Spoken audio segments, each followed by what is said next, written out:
ძველ ბერძნული მითოლოგიიდან სამი ყველაზე ცნობილი და გავრცელებული თქმულებების ციკლი გამოირჩევა.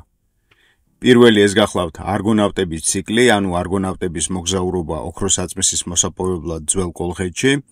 მეორე ეს გახლავთ თებეს ციკლი, ანუ არგოსელთა ბრძოლა თებეს წინააღმდეგ და მესამე ეს გახლავთ ტროას ციკლი, ანუ ბერძნული ტომების ლაშქრობა ტროას სამეფოს დასაპყრობად. ბერძნული და რომაული პოეზიის უმნიშვნელოვანესი წარმომადგენლები ხშირად სწორედ ამ სამი ციკლის სიუჟეტებს ეყრდნობოდნენ თავიანთი უკვდავი ნაწარმოებების შესაქმნელად. მაგრამ განსაკუთრებით დიდი პოპულარობით სარგებლობდა არგონავტების ციკლი. მისი სიუჟეტები, როგორც ერთ-ერთი უძველესი და ყველაზე მიმზიდველი, გახდა დიდარი და დაუშრეტელი წყარო, რომელმაც უდიდესი გავლენა მოახდინა ანტიკური ეპოქის სულიერ და კულტურულ ცხოვრებაზე. ცნობილია, რომ ჰომეროსი კარგად იცნობდა როგორც არგონავტების თქმულებას, ასევე კოლხურ სამყაროსაც. სწორედ ილიადაში ხვდებით კოლხური ტომის პალიძონების, ანუ ხალიბების პირველ მოხსენიებას, რომლებიც ვერცხლით მდიდარ ადგილებში ცხოვრობდნენ. ასევე მის ოდისეაშია პირველად მოხსენიებული აიეტი, მისი და კირკე, მერმეროსი და სხვა კოლხი გმირები. ასევე ბერძნული გადმოცემებით დასტურდება მედეას მჭიდრო კავშირი კორინთოსთან, პელაზგურ ქალაქთან, რომელსაც წარსულში ეფირე ეწოდებოდა. ძველი ბერძნული წყაროების მიხედვით, მათ შორის ევმელოსისა და სხვათა თანახმად, კორინთო ეფირეს მმართველობა ეკუთვნოდა ჰელიოსის ძეს აიეტს და მის შთამომავლობას. ამას მიაქციეთ განსაკუთრებული ყურადღება. კორინთო ეს არის დღევანდელი საბერძნეთის ტერიტორია, რომელიც თავის დროზე პელაზგური სამყაროს ნაწილი იყო და ამ კორინთოს, რომელსაც ძველად ეფირე ეწოდებოდა, მმართველობა შთამომავლობით, ანუ მემკვიდრეობით ეკუთვნოდა ჰელიოსის ძეს აიეტს და მის შთამომავლობას. შესაბამისად, იასონი და მედეა კორინთოში ჩადიან როგორც ქალაქში, სადაც მემკვიდრეობითი უფლებები ჰქონდათ. ასევე განსაკუთრებით საყურადღებოა ოდისეაში, ჩემს მიერ უკვე ნახსენები მერმეროსისა და მისი ვაჟის, ეფირეს მფლობელის, ილოსის მოხსენიება. ეს პერსონაჟები საინტერესოა იმ მხრივ, რომ მერმეროსი გახლდათ მედეას ვაჟი. ამიტომაც ოდისეაში მითითებულია, რომ ილოსი გამოცდილია წამალთა მომზადებაში. როგორც ჩანს, მან ეს ხელოვნება მემკვიდრეობით მიიღო ბებიისგან, ანუ მედეასგან. ასევე მოგეხსენებათ, რომ ბერძნულ სამყაროში კოლხი ქალები ზოგადად ცნობილნი იყვნენ სამკურნალო ცოდნით. ის რომ ილოსი ნამდვილად მედეას შვილიშვილია, დასტურდება იმ ფაქტით, რომ მამამისის, ანუ მედეას ვაჟის სახელი მერმეროსი დასახელებულია ბევრ წყაროში. ევრიპიდეს ტრაგედია მედეას სქოლიასტის მიხედვით, რომელიც განეკუთვნება ძველი წელთაღრიცხვის პირველ საუკუნეს, ალექსანდრიელი გრამატიკოსი დიდმოსი გადმოგვცემს ინფორმაციას, რომლის თანახმადაც კრეოფილემ თავისი პოემის ექალიის აღება ერთ-ერთ ნაწილში დაამუშავა არგონავტების თქმულების კორინთული ვერსია. ამ ვერსიაში აღწერილია თუ რა ბედი ეწია მედეას კორინთოში. კრეოფილეს გადმოცემით მედეამ მოწამლა კორინთოს იმდროინდელი მმართველი კრეონტი, ხოლო თავისი მცირეწლოვანი ვაჟები, იასონის შვილები, ჰერას საკურთხეველთან მიატოვა და თავად ათენში გაიქცა. შურისძიების მიზნით კრეონტის ნათესავებმა ბავშვები მოკლეს. დიდიმოსის ჩანაწერის დანარჩენ ნაწილს, როგორც ჩანს, სქოლიასტის დამატება წარმოადგენს. იქ წერია, რომ კრეონტის ნათესავებმა ხმა გაავრცელეს, თითქოს მედეამ მხოლოდ კრეონტი კი არა, საკუთარი შვილებიც თვითონ დახოცა. აი ამას მიაქციეთ ახლა განსაკუთრებული ყურადღება. ეს არის ამ მითის უძველესი ვერსია, ანუ თავდაპირველი ვერსია, ანუ შესაბამისად ყველაზე სწორი ვერსია. რომ მედეას ნამდვილად არ ჩაუდენია ის საშინელება, რაც მას დაბრალდა და უკვე 1000-ეული წლებია მას ეს სახელი, შვილების მკვლელი დედის სახელი აქვს მინიჭებული. სინამდვილეში მას შვილები მოუკლეს კორინთელებმა. არგონავტების თქმულებას დეტალურად იცნობდა ბერძნული დიადაქტიკური ეპოსის ერთ-ერთი უდიდესი წარმომადგენელი ჰესიოდე, რომელსაც ხშირად მოიხსენიებენ ელინური რელიგიისა და მითოლოგიის სისტემატიზატორად. ძველი წელთაღრიცხვის მერვე საუკუნის ეს ავტორი სწორედ თავის ნაწარმოებებში იხსენიებს პირველად პრომეთეს მითს, იმ პოემებში, რომლებიც უშუალოდ მის კალამს მიეწერება. საინტერესოა ის ფაქტი, რომ ჰომეროსი არსად არ ახსენებს მედეას სახელს, მაგრამ როგორც ზემოთ აღვნიშნეთ, ოდისეაში მოხსენიებულია მისი ვაჟი მერმეროსი და მისი შვილიშვილი მერმეროსის ვაჟი ილოსი. როგორც ჩანს, მედეას სახელი ბერძნულმა ლიტერატურამ მოგვიანებით დაამკვიდრა. მაგალითად, ცნობილია, რომ მედეას სახელი პირველად კინეთეონთან გვხვდება, რომლის ცხოვრების დაახლოებით თარიღად ძველი წელთაღრიცხვის მე-6 საუკუნეები სახელდება. ოდისეაში მოიხსენიება ჰელიოსისა და პერსეს მრისხანე ვაჟი აიეტი და მისი გრძნეული და აიაიელი კირკე. სწორედ კირკე შეიძლება იყოს მედეას პროტოტიპი. მას ჰომეროსი გრძნეულს უწოდებს და წერს, რომ ის აიეტის და რომ ის ცხოვრობს აიაში. ანუ ირკვევა, რომ ჰომეროსის აია ეს არის აიეტის სამფლობელო, ანუ კოლხეთი.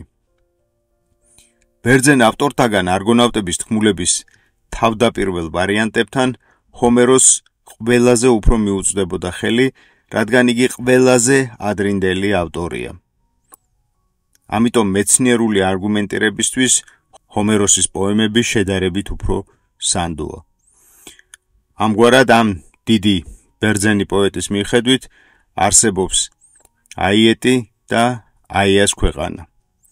უნდა ითქვას, რომ არგონავტების კოლხეთში მოგზაურობის ბერძნული მითების ციკლი, ანუ არგონავტების ციკლი არ არის იმდროინდელ კოლხეთზე არსებული ერთადერთი წყარო და ორმაგად საინტერესოა, რომ ამ მითის და შესაბამისად ძველი კოლხეთის შესახებ ინფორმაცია შემონახულია სვანურ მითოლოგიაშიც. სანამ ამ საკითხზე გადავალთ, ორი სიტყვა უნდა ვთქვათ აია კოლხეთის მოსახლეობის ეთნიკურ წარმომავლობაზე.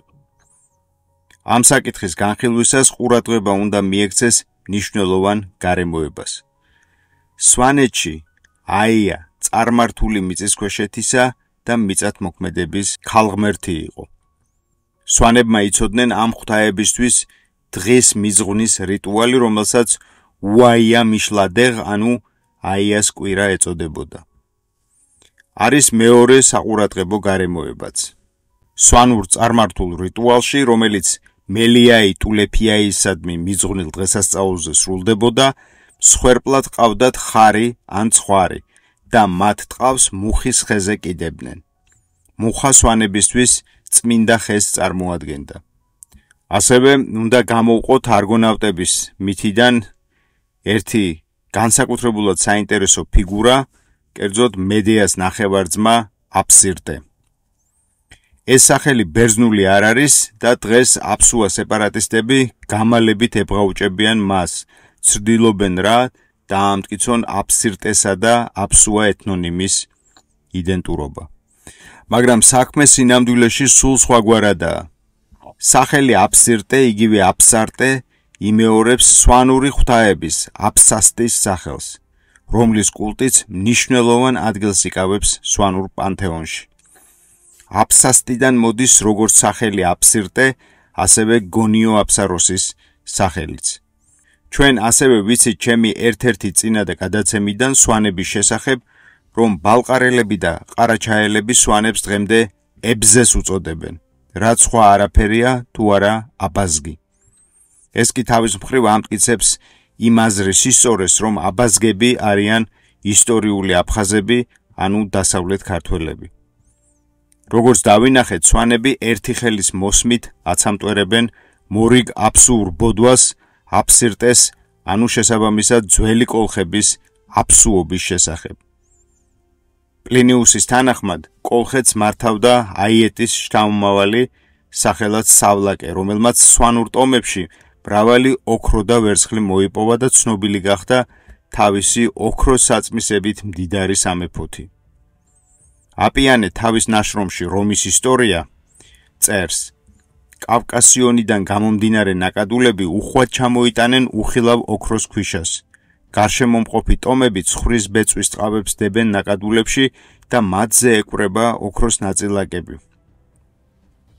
აიეტის ოქროს საწმისიც სწორედ ასეთი იყო. ცნობილია, რომ დასავლეთ საქართველოში, კერძოდ სვანეთში, მდებარეობს რეგიონები, რომლებიც ოქროთი მდიდარია. იქ დღემდე პოულობენ თვითნაბად ოქროს ძველ კანიონებსა და სოფელ იელის მიდამოებში. ოქროს თემა მნიშვნელოვან ადგილს იკავებს სვანურ ზეპირსიტყვიერ მემკვიდრეობაშიც.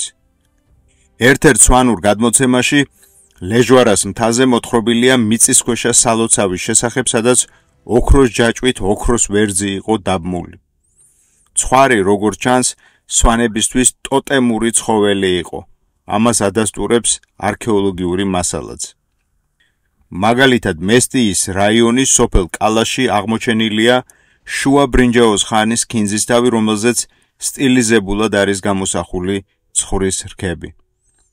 უფრო გვიანდელ არქეოლოგიურ ძეგლებში ძველი წელთაღრიცხვის პირველ ათასწლეულში უკვე ვხვდებით ბრინჯაოსგან ჩამოსხმულ ეგრეთ წოდებულ ცხვარჩიტებს. იმავე კომპლექსებში აღმოჩენილია მრავალი ცხვრის ქანდაკება, რაც კიდევ ერთხელ მიუთითებს ცხვრის გამორჩეულ როლზე სვანურ სულიერ კულტურაში. მნიშვნელოვანია აღინიშნოს, რომ სოფელ მულახში 1940 წელს ოქროს მაძიებლებმა გვიან ანტიკური ხანის სხვა არტეფაქტებთან ერთად აღმოაჩინეს ვერძის ოქროს ქანდაკება. ეს აღმოჩენა მოწმობს იმ სულიერი და მატერიალური კულტურის სიმდიდრეს, რომელიც ლეგენდარული აია კოლხეთის ეპოქას უკავშირდება. სვანეთს მხოლოდ ოქროს საწმისის მითთან არ უკავშირდება ისტორიული და მითოლოგიური მეხსიერება.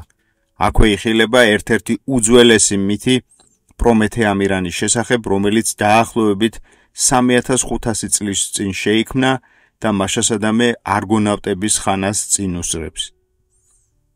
ამირანი ქართული მითოლოგიის, კერძოდ კი სვანური მითოლოგიის განსაკუთრებული ფიგურაა. ეს არის მონადირე დარჯელანისა და ნადირთა მფარველი ქალღმერთის დალის შვილი. აქ კიდევ ერთი საინტერესო დეტალი. სვანური გადმოცემით ამირანი და ჩვენთვის უკვე კარგად ნაცნობი ღვთაება აფსასტი ძმები არიან, ანუ ორივენი დალის შვილები. ამირანის მთა, სადაც ის მითის თანახმად მიჯაჭვულია, რამდენიმე ადგილას არის იდენტიფიცირებული საქართველოში, თუმცა მათ შორის უძველესად მიიჩნევა ფასის სათავეებთან მდებარე მთა, რომელიც ისტორიული სვანეთის ნაწილს წარმოადგენს. ბერძენი ავტორები ამ მთას ამარანტოს, ანუ ამირანის მთას უწოდებდნენ. აპოლონიოს როდოსელის არგონავტიკის სკოლიოებში ვკითხულობთ, რომ კოლხეთში არსებობდა როგორც ამარანტოსის მთა, ისე ქალაქი. ფინევსის მონათხრობით, კოლხეთის ზემოთ მდებარე მთებიდან იღებს სათავეს ფაზისის მდინარე. ასევე სხვა ბერძენი ავტორები მიუთითებენ, რომ ამარანტები, ანუ ამარანტოსის მოსახლეები ბარბაროსული ტომია, რომლებიც კოლხეთის ზემოთ მთიან მხარეში მოსახლეობენ. ამ ცნობებით ნათლად ჩანს, რომ კოლხეთის ზედა რეგიონებში მცხოვრებ ხალხს ამარანტებს, ანუ ამირანის ტომს უწოდებდნენ, რომელთა არეალიც არ სცილდებოდა ისტორიული სვანეთის ფარგლებს. მნიშვნელოვანია ისიც, რომ ეგრეთ წოდებული ამირანული ბალახის არსებობა მხოლოდ სვანურ ზეპირსიტყვიერ მასალაშია დადასტურებული. 1966 წელს ჩაწერილი ინფორმაციით ამ ბალახს აქვს ოხრახუშის მსგავსი ფოთლები და თეთრი ყვავილები. იგი ტკბილია გემოთი და სამკურნალოდ მის ძირებს იყენებენ. იზრდება ნოყიერ ნიადაგზე, ყველგან სადაც არის ტენიანობა და სიმაღლე.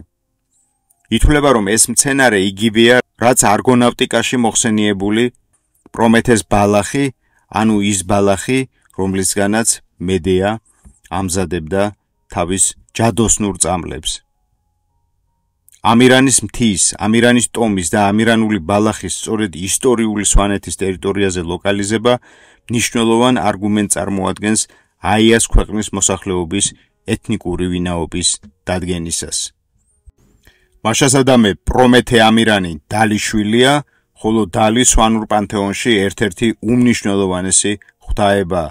ამირანის მთა და ამირანის ტომი სწორედ ისტორიულ სვანეთშია დაფიქსირებული. ეს ყველაფერი მიგვანიშნებს იმაზე, რომ პრომეთეს შესახებ ბერძნული მითის ფესვები თავდაპირველად სვანურ ეთნიკურ წრეში ჩამოყალიბდა. ეს თავის მხრივ ძველ ბერძნებსა და ქართველურ ტომებს შორის მჭიდრო ეთნოკულტურულ კავშირზეც მიუთითებს.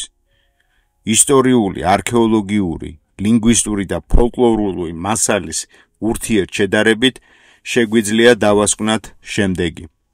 არგონავტების ლაშქრობის პერიოდში, ძველი წელთაღრიცხვის მე-14-მე-13 საუკუნეებში, აღმოსავლეთ შავი ზღვისპირეთში არსებობდა ქვეყანა სახელწოდებით აია. აიას ღვთაების კულტი კავკასიის ხალხებიდან მხოლოდ სვანებმა შემოინახეს. ძველად ეს კულტი მეგრელებშიც არსებობდა, რაც მიანიშნებს იმაზე, რომ არგონავტების ეპოქის აიას მოსახლეობა ერთმნიშვნელოვნად ზანურ-სვანური იყო. დღემდე შემორჩენილია მაგალითად მეგრული წარმართულ ქრისტიანული ლექსი, სადაც იხსენიება სიტყვა აია. აიარე, ბაიარე, ბაიაშწორ თანაფარე და ასე შემდეგ.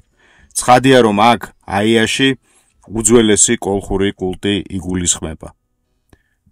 არგონავტების კოლხეთში ლაშქრობასთან დაკავშირებით განსაკუთრებით საინტერესოა ზემო სვანეთში სოფელ ლენჯერში 1978 წელს ისტორიკოს თემურ მიბჩუანის მიერ ადგილობრივი მკვიდრის პავლე ფილფანისგან ჩაწერილი გადმოცემა. ამ გადმოცემასა და ბერძნულ მითს შორის მრავალი სიუჟეტური თანხვედრა არსებობს. სვანური გადმოცემის თანახმად უზარმაზარ მუხას გველეშაპი შემოხვეოდა, ზუსტად ისე, როგორც ეს არის ბერძნულ მითში, მათ შორის აპოლონიოს როდოსელის არგონავტიკაში. სვანურ და ბერძნულ ვარიანტებშიც გველეშაპის დამარცხებაში ორი გმირი მონაწილეობს. სვანურში კახანი და მისი ძმა ჯახუ, ხოლო ბერძნულში იაზონი და მედეა. სვანური გადმოცემის მიხედვით გველეშაპი ყოველთვის შუა დღისას იღვიძებდა. ბერძნულ მითში და მათ შორის არგონავტიკაში კი მედეა მას ჯადოსნური წამლით აძინებს, ხოლო იაზონი მძინარე ურჩხულს პარავს ოქროს საწმის. სვანური გადმოცემის მიხედვით გმირი კახანი მოწამლულ ისრებს იყენებდა. ზუსტად ასე მოქმედებს იაზონიც, მედეას ჯადოსნური წამლით გაჟღენთილი ლახვრით. სტრაბონიც მიუთითებს, რომ სვანები ისრების წვერებს სპეციალურ წამალს უსვამდნენ, რომელიც საშინელ სუნს გამოსცემდა. სვანების თქმულებით ეს წამალი მზადდებოდა იელის ყვავილისგან. ეს შეესაბამება არგონავტიკაში მოხსენიებულ პრომეთეს ფესვს, რომელსაც მედეა იყენებდა. გველეშაპის კბილების დათესვის სიუჟეტიც მსგავსია. კადმოსმა არესის ველზე მოკლა ურჩხული და იქვე დამკვიდრდა. სვანურ ვარიანტში კახანმა ჰარაშის ჭალაში მოკლა გველეშაპი და იქვე სოფელ ლახოჩში დამკვიდრდა, რომელიც მას ამ გმირობისთვის ერგო. აღსანიშნავია სხვა სიუჟეტური დამთხოვებიც. იაზონი შავ სამოსში იმოსება და წყაროში ბანაობს. კახანი კი რძეში ბანაობს და სამოსს იცვლის. ორივე შემთხვევა მითოლოგიური მნიშვნელობის მატარებელია. ტოპონიმიკა და ლექსიკა კიდევ ერთ მნიშვნელოვან კავშირს ამყარებს სვანურ და ბერძნულ მითებს შორის. ტოპონიმები ჰარაში, დალანაცხენიალ და დავანაფცხუარ დღემდე არსებობს. სიტყვა ჰარაში სვანურად ნიშნავს ადგილს, სადაც რაღაც დაიყარა ან დაიფინა. დალანაცხენიალ გადმოცემით იყო მთა, სადაც დალი თმებს ივარცხნიდა და შემდეგ ის დევმა შემთხვევით დაინახა. მოტივი, რომელიც აშკარად უკავშირდება ქალღმერთ დალის ტრადიციას. ფოლკლორში გამოკვეთილად არის მინიშნებული სამიანი რიცხვი, აი სამსაფეხურიანი კიბე, 3 დღე გაგრძელებული ბრძოლა, 3 გასროლა და ასე შემდეგ. ანალოგიური სიმბოლოები ჩანს არგონავტიკაშიც. შეინიშნება ასევე ცისა და მიწის დაფიცების ტრადიციის დამთხვევაც. სვანეთში დღემდე გავრცელებულია ფიცის სიტყვა დეცეგიმი ლამხურღო, ანუ ცისა და მიწის მადლმა. იგივე პასაჟი გვხვდება არგონავტიკაში, სადაც მედეა ცასა და მიწას აფიცებს თავის დას. არანაკლებ მნიშვნელოვანია ხის ტოტზე დასმული უცხვლაირ, ანუ უცხოური წიგნის შესახებ გადმოცემა. როგორც ჩანს, ეს ასახავს ხრისოგრაფიის, ანუ ოქროს ასოებით დაწერილი ტექსტის არსებობის იდეას. ბერძენი ავტორი ხარაქს პერგამელი წერს. ოქროს საწმისი სინამდვილეში ოქროს დამწერლობა იყო, ხელოვნება, რომლის შესასწავლადაც არგონავტები კოლხეთში ჩავიდნენ.